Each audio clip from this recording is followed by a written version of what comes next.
Hello मेरे प्यारे brother and sister, आज के इस वीडियो के माध्यम से एक बार पुनः मैं आप लोगों के बीच आ चुका हूं।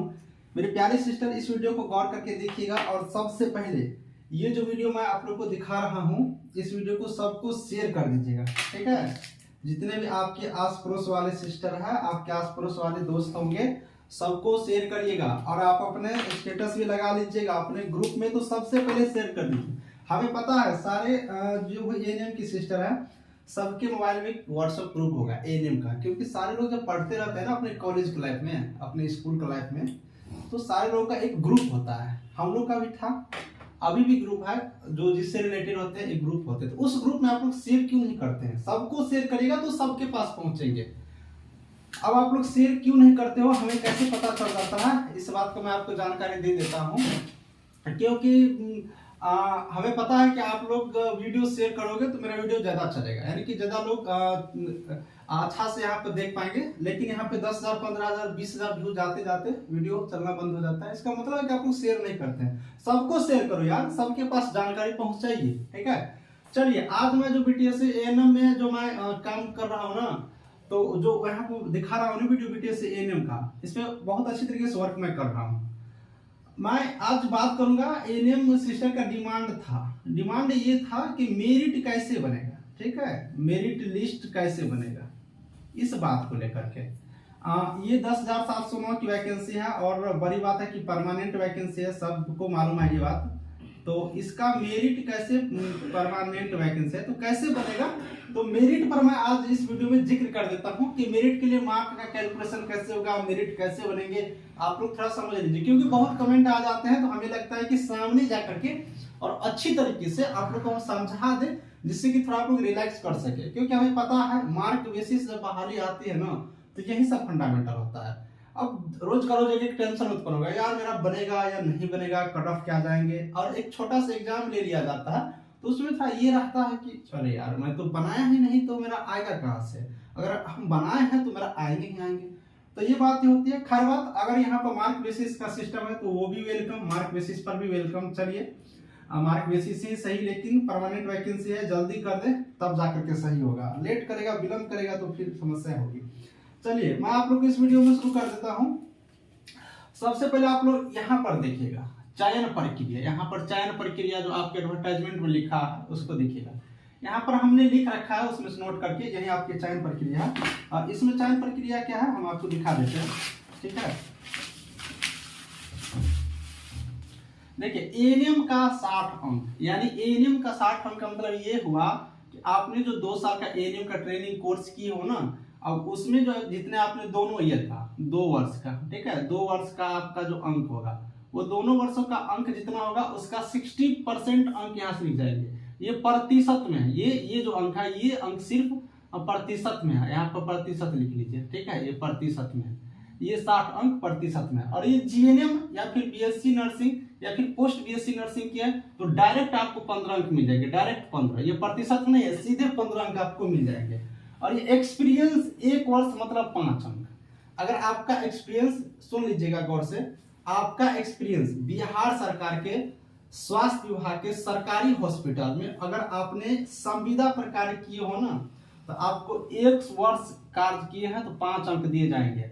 और इसी तरह से अधिकतम 25 अंक, यानी कि सिर्फ 5 वर्षों का गिनती होगा, सिर्फ 5 वर्ष। कोई सिस्टर ऐसी है जो 6 वर्ष वर्क किए हैं, 7 वर्ष वर्क किए, 10 वर्ष वर्क किए, लेकिन उन लोगों का जो वैलिड है सिर्फ 5 वर्ष है। अधिकतम 25 अंक ही मिलेंगे, आप कितना भी दिन किए रहिए उससे हमें कोई मतलब नहीं है। तो ये फंडामेंटल आपने अगर समझ लिया तो आप समझ जाएंगे कि आपकी मेरिट कैसे बनेगी, ठीक है। तो चलिए, हम आपको एक एग्जाम्पल देंगे और उस एग्जाम्पल के माध्यम से हम आपको दिखाएंगे। उसके बाद थोड़ा सा कट ऑफ पर जिक्र कर देंगे और आप लोग खुद ही समझ जाइएगा कि आखिर सर कट ऑफ कैसे बनाते हैं और कट ऑफ कितना जाने वाला है। एक एग्जांपल मैं ले लेता हूं, मान लेते हैं, ठीक है, सब जगह मान के चलते हैं, ये मान लेते हैं, ये एक एग्जांपल है तो मान के चलना पड़ेगा। मान लेते हैं कि कोई ऐसे स्टूडेंट है जो एएनएम कंप्लीट किया है और उसका अंक है 80%। ये प्रतिशत दोनों वर्ष को मिला करके, यहाँ पर ध्यान दीजिएगा, ठीक है। यहाँ पर आप लोग को यह ध्यान देना है कि दोनों वर्षों का, फर्स्ट ईयर सेकेंड ईयर का मार्क निकाल के दोनों ईयर का आप लोग निकाल लीजिए। दोनों वर्ष, 2 वर्ष का मार्कशीट है ना आप लोग के पास, दोनों वर्ष का आपने अंक है आपके पास कितना, तो 80% अंक है, ये आपने समझ गया। अब हम दूसरा यहाँ पर आप लोग को यहाँ दिखाते हैं, अंक कितना हो गया। उसके बाद मान लेते हैं कि आपने एक एग्जाम्पल यही रहने दीजिए, एक ही एग्जाम्पल रहने दीजिए, ठीक है, 4-5 एग्जाम्पल दूंगा। आपने सिर्फ एएनएम कंप्लीट किया है, सिर्फ क्या किया है, एएनएम कंप्लीट किया है, और उसमें कितना अंक है आपको, 80 अंक है, 80% अंक है। अब इसका जो अंक का कैलकुलेशन होगा वो क्या करेंगे, 80% अंक है, इसका क्या करेंगे, 60% निकालेंगे, ठीक है। यहाँ पे 60% अंक यहाँ पर है, 60 अंक मतलब 60%, तो 60% अंक निकालिएगा तो 100 से यहाँ पर डिवाइड करना पड़ेगा, ये प्रतिशत हट जाएगा यहाँ से, तो आप लोग क्या होगा, ये 0 0 कैंसिल, ये 0 0 कैंसिल, 6 8 में मल्टीपल करेगा तो 48 यानी कि 48 होंगे। ये बात आपने समझ गया कैसे हमने निकाला। अगर आपने नहीं समझे ना तो इतना भी आप लोग दिमाग नहीं निकालने लगाइए, सिंपल सा बात करना है, ठीक है। 80% अंक है तो 80 कर देंगे, गुना कर देंगे, 6 है ना, 60 है ना, तो 0.6 से गुना करना है, सिर्फ 0.6 से, जितना प्रतिशत है उसमें 0.6 से गुना कर देना है। 0.6 यहाँ मैंने पॉइंट रखा हूँ, ध्यान से रखिएगा, 0.6 से गुना करेगा तो कितना होगा, 48.0 हुआ, यानी कि 48 हो गया। 48 अंक आपको मिलेंगे, समझ गए। एक एग्जांपल आपने समझ गया, 48 अंक। एक और एग्जांपल मैं ले लेता हूँ यहाँ से, एक और एग्जांपल, ये एग्जांपल लेना चाहूंगा। कोई ऐसा स्टूडेंट है जिसके पास एएनएम में ना, मान लीजिए एएनएम में 90% अंक है, ठीक है, और वो क्या किया है कि जीएनएम भी कर चुकी है, जीएनएम किया है, और जीएनएम में उसके पास मान लेते हैं कि 70% अंक है, ठीक है। अब क्या होगा, इसका अंक का कैलकुलेशन दो हो सकता है, बहुत ऐसे कैंडिडेट होते हैं जो एएनएम भी किए रहते हैं और जीएनएम भी किए रहते हैं, ऐसा बहुत आपको मिल जाएंगे, ठीक है। अब इस स्थिति में क्या होगा कि ये 90% अंक है, तो 90 में क्या करेंगे, 0.6 से गुना करेंगे तो कितना हो जाएगा, 54 हो जाएंगे, 54.0 यानी कि 54 अंक इसको यहाँ से हो गया। और 70 है तो देखिए, आप जीएनएम में आपको 70% अंक हो, 80% अंक हो या 50% अंक हो, अंक इसमें मैंने नहीं रखता है, सिर्फ आपको जीएनएम पास होना चाहिए। जीएनएम क्वालिफिकेशन है आपके पास, जीएनएम की योग्यता है, तो सीधे आपको यहाँ से 15 अंक मिल जाएंगे, ये विज्ञापन में लिखा हुआ है। तो सीधे हमको जीएनएम से कितना अंक मिलेगा, 15। इसको प्रतिशत से कोई वैल्यू नहीं होता है, आप 70 20 50 60 90 कुछ भी लाइए, सिर्फ पास होना चाहिए, एएनएम कंप्लीट, जीएनएम कंप्लीट होना चाहिए। जीएनएम कंप्लीट है तो आपको सीधे 15 अंक मिलेंगे। तो इस कैंडिडेट को टोटल अंक कितने मिल जाएंगे, 54 यहाँ से मिला, और जीएनएम किए हैं तो 15 अंक मिल गया, तो 54 और 15 को जोड़ दीजिएगा तो कितना हो जाएगा, ये 69 हो जाएगा। तो इसको यहाँ से 69 अंक मिल जाएगी, ठीक है। इस कैंडिडेट को यहाँ पे 69 अंक मिल गया। एक और एग्जांपल लीजिए, ठीक है, यहाँ पर देखते जाइए, एक ये एग्जांपल हो गया, यहाँ पर आपने देख लिया। उसके बाद आपको एक एग्जांपल हो गया, इसको 48 मिला, इसको 69 अंक मिला। एक और एग्जांपल मैं आपको दे रहा हूँ, फिर आगे बढ़ूंगा। एक एग्जांपल मेरा ये रहेगा, कोई कैंडिडेट है जो एएनएम तो कंप्लीट किए ही होंगे, उसके बाद ही फॉर्म अप्लाई किए होंगे, तो उसका एएनएम में मान लेते हैं कि 70% अंक है, और वो जीएनएम भी कंप्लीट कर चुके हैं, जीएनएम भी पास है, यहाँ जीएनएम पास लिख देते हैं, और उसके पास 2 वर्ष का एक्सपीरियंस भी है, 2 वर्ष का एक्सपीरियंस है, ठीक है। अब देखिए यहाँ पर क्या होगा, यहाँ पर क्या होगा, अगर एएनएम कंप्लीट है तो इसको 0.6 से गुना करेंगे तो 42 अंक मिलेगा, जीएनएम पास है तो सीधे 15 अंक मिलेंगे, यानी यहाँ पर 15 लिख दो, ठीक है। उसके बाद 2 वर्षों का एक्सपीरियंस, देखिए 1 वर्ष का एक्सपीरियंस के लिए सरकार 5 अंक दे रही है, ठीक है। 1 वर्ष का एक्सपीरियंस है तो 5 अंक, तो 2 वर्ष का एक्सपीरियंस है तो कितना हो जाएगा, 10 हो जाएगा। आप लोग समझ गए होंगे, 2 गुने 5 यानी कि 10 अंक। इस स्टूडेंट को कितना मार्क मिल जाएगी यहाँ से, तो 7 और 4 2 6 यानी कि 67 अंक इनको मिल जाएंगे। ये बात आपने समझ गया। एक एग्जाम्पल और आप लोग समझ लीजिए, फिर आप इसको लेकर के आगे बढ़ेंगे। ये एग्जाम्पल मेरा इस तरह से है, ये यहाँ पर ये इस तरह से है, मान लेते हैं कि ये आपको चौथा एग्जाम्पल मैं आपको इस तरह से दे रहा हूं। तो ये मैं इस तरह से बता रहा हूं कि मान लीजिए कि कोई ऐसा स्टूडेंट है, यहाँ पर ध्यान दीजिएगा, एएनएम कंप्लीट किए हैं, और इसको यहाँ पर मान लो कि यहाँ पर इसको 80% अंक है, और इसके पास सिर्फ एक्सपीरियंस है 4 वर्षों का। एक एग्जांपल दे रहा हूं, तो 80 यहाँ पर 80% अंक है, तो इसको कितना पॉइंट मिलेगा, 0.6 से गुना हो जाएगा, तो इसको यहाँ से 48 अंक मिल जाएंगे। और 4 वर्ष का एक्सपीरियंस मतलब 4 वर्ष है, 1 वर्ष के लिए 5, तो 4 वर्षों के लिए 20, टोटल बात करेंगे तो कितना हो जाएगा, 8 हो जाएगा, और 4 तो 6 यानी कि 68। इस तरह से आप लोग को अंक का कैलकुलेशन करना है।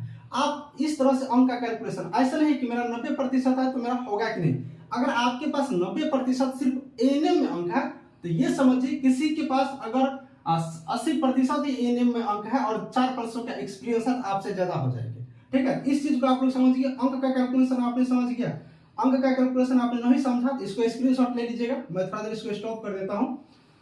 उसके बाद हम आपको दिखाते हैं एक और फंडामेंटल। चलिए, आपने अंक का कैलकुलेशन समझ गए होंगे, अब हम आपको कट ऑफ वाला सिस्टम समझाते हैं, ठीक है, कि एक्सपीरियंस वाले को क्या फायदा मिलेंगे, फ्रेशर वाले को क्या फायदा मिलेंगे, जीएनएम वाले को क्या फायदा मिलेंगे, इस चीज को आप लोग समझ लीजिए। देखिए, कैलकुलेशन खुद से आप लोग नहीं करते हैं और बार बार एक ही चीज को पूछते रहते हैं ना, इसलिए थोड़ा सा ये हो जाता है। अगर आप लोग खुद से कैलकुलेशन बैठ के करिएगा तो आप लोग को सारा बातें समझ में आ जाएंगे, ठीक है। अब मैं आपको एक चीज बात समझा दे रहा हूँ, आप लोग उसके बाद समझ जाएंगे कि किसान क्या कहना चाहते हैं। अब देखिए किस बंदे का रिजल्ट होगा, रिजल्ट किस बंदे का होगा, किस स्टूडेंट का रिजल्ट होगा, ये देख लीजिएगा। देखिए, जैसे कि एएनएम में किसी कैंडिडेट का यहाँ पे अंक की बात करेंगे,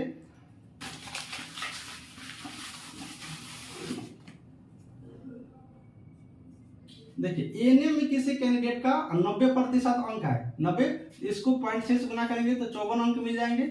और देखिए यहाँ पर एक्सपीरियंस वाला मैं बात कर देता हूँ, क्योंकि जीएनएम सबके पास नहीं है, एक्सपीरियंस वाले के पास। मान लो दूसरा पॉइंट, एएनएम में किसी कैंडिडेट के पास यहाँ पर 80% अंक है और एक्सपीरियंस है इनको 2 वर्षों का, तो 80% है तो 0.6 से गुना करेंगे तो कितना हो जाएगा, 48 हो जाएगा। और 2 वर्ष का एक्सपीरियंस मतलब 2 गुने 5 मतलब कितना हो जाएगा, 10 हो जाएगा। यहाँ पर देख लीजिए, ये 8 हो गया, 4 1 5 हो गया। आप देखिए, अगर किसी एएनएम के पास 80% अंक है और एक्सपीरियंस 2 वर्ष का है तो इसका सिर्फ कितना बन रहा है, 58 अंक बन रहा है। और किसी एएनएम के पास 90% अंक है तो इसका 54 बन रहा है, सिर्फ 4 अंकों का अंतर है। देखिए 90% वाले गौर करके देखिएगा, ठीक है, 90% है, 54 अंक है, और इनके पास 80% है लेकिन 2 वर्षों का एक्सपीरियंस है, तो इनका कितना है, 58 आया। देखिए मार्क कम है लेकिन एक्सपीरियंस है, इसकी वजह से यहाँ पर क्या हो गया, आपसे ज्यादा अंक होंगे। लेकिन यहाँ पर एक चीज और सोचना है कि आपका 90 है और इसका 80 ही है, फिर भी 58 है, यानी कि सिर्फ 4 का अंतर है। मेरा कहने का मतलब ये है कि सिर्फ 4 का अंतर है। इसका मतलब ये हुआ कि जिन प्यारे सिस्टर के पास 80%, 90%, 85% के एवरेज में अंक है, वो सारे परेशान मत होइए। मैं जो अनुमानित कट ऑफ बता चुका हूं उस वीडियो को आप लोग देखिए, थोड़ा देर हैप्पी रहिए। और जब तक यहाँ पर ऑफिशियली अपडेट नहीं आ जाते हैं तब तक कॉन्फिडेंस के साथ कहना यहाँ पर मुश्किल होते हैं। तो इस तरह से आप लोग कैलकुलेशन करिएगा और घबराइएगा नहीं, क्योंकि एक्सपीरियंस है जिनके पास, वो भी लोग यहाँ पर नहीं घबराएंगे, उनका तो होंगे ही होंगे। लेकिन जिनके पास एक्सपीरियंस नहीं है, अगर मार्क उनके पास अच्छे हैं, मतलब अच्छे कहने का मतलब ये है, डायरेक्टली मैं एक बता दे रहा हूँ एवरेज करके, क्योंकि जो मेरे पास डाटा है ना उसके मैं कैलकुलेट किया हूँ।